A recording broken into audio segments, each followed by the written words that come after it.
souhaiter que le milieu entrepreneurial, poumon de l'économie nationale, doit être rassuré. Le Bianco entend apporter sa contribution eu égard à sa mission. Sa présence pendant ces 4 jours atteste bien son intention de sécuriser les opérateurs économiques qui ne sont pas seuls pour retrouver leurs repères. En tant qu'organe de conseil et d'appui méthodologique au service de la nation, le bureau s'estime légitimement indiqué pour insuffler plus que jamais l'éthique dans la conduite des affaires. Car c'est de cela qu'il s'agit. Et sur ce point précis, dans un avenir très proche, le bureau, à l'aide de son mode opératoire Faire, engagera un partenariat fiable avec vous pour matérialiser son intention.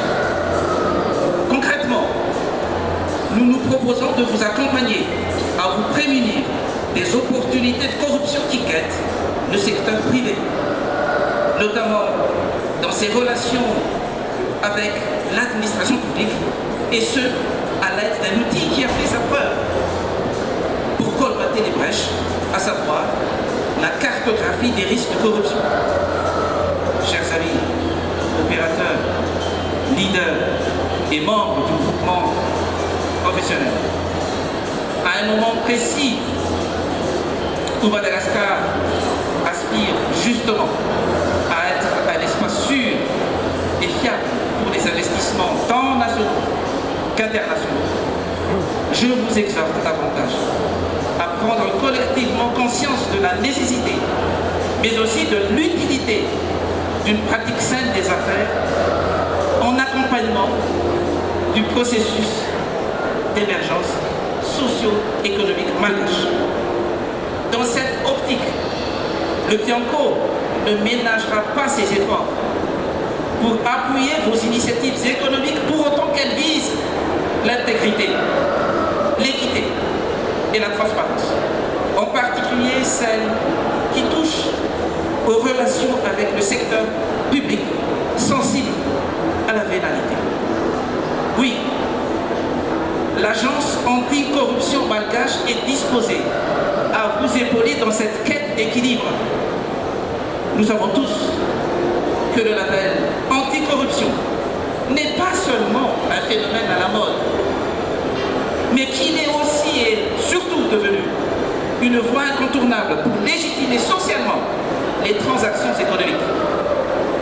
Excellences, mesdames et messieurs, l'émergence de Madagascar ne peut être effective sans la maîtrise de la corruption et l'éthique dans la pratique des affaires ne peut être répudiée à un rang subsidiaire.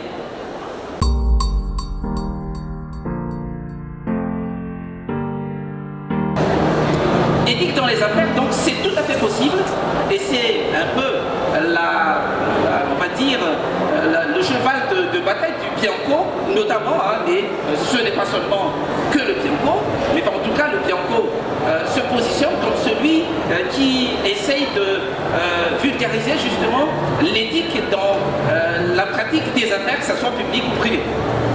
Alors, éthique dans les affaires, c'est essayer de combiner effectivement les deux.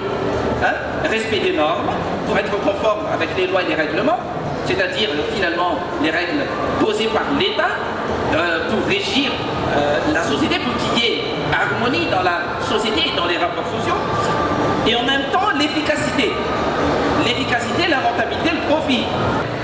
Quand on parle d'éthique dans les affaires, qu'est-ce qu'on gagne? C'est ça les enjeux. Les enjeux, c'est la mise qu'il convient à tout prix de gagner et qu'il ne faut pas perdre. C'est ça ce qu'on appelle l'enjeu. Alors, comme gain, bien sûr les profits, sécuriser son investissement, gagner sa crédibilité, sa réputation, être utile à la collectivité. Ce sont donc finalement les gains.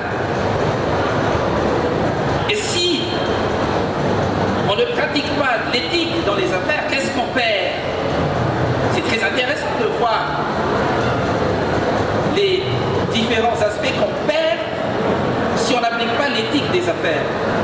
éthique dans les affaires. L'interdiction des activités, par exemple, si on ne respecte pas un certain nombre de règles, eh bien, on peut être interdit d'activité, d'exercer justement sa profession.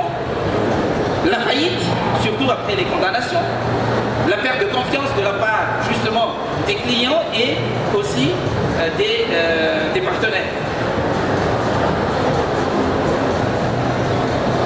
Voilà donc pour ce qui est des enjeux. Je me fais ici finalement que ce qu'on appelle en malgache vous amener à un certain nombre de réflexions pour que après vous puissiez après réagir et pour enrichir justement les débats et les discussions.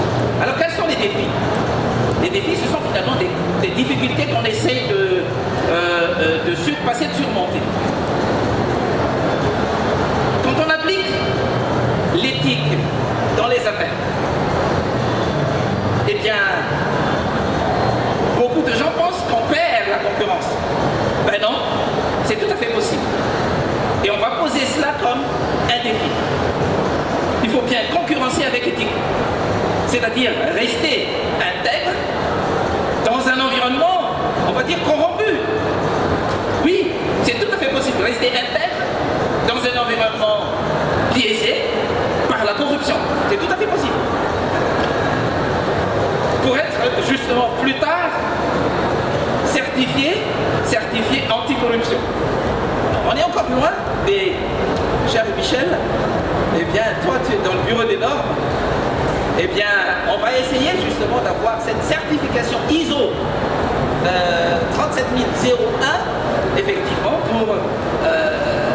pour labelliser justement les entreprises anticorruption.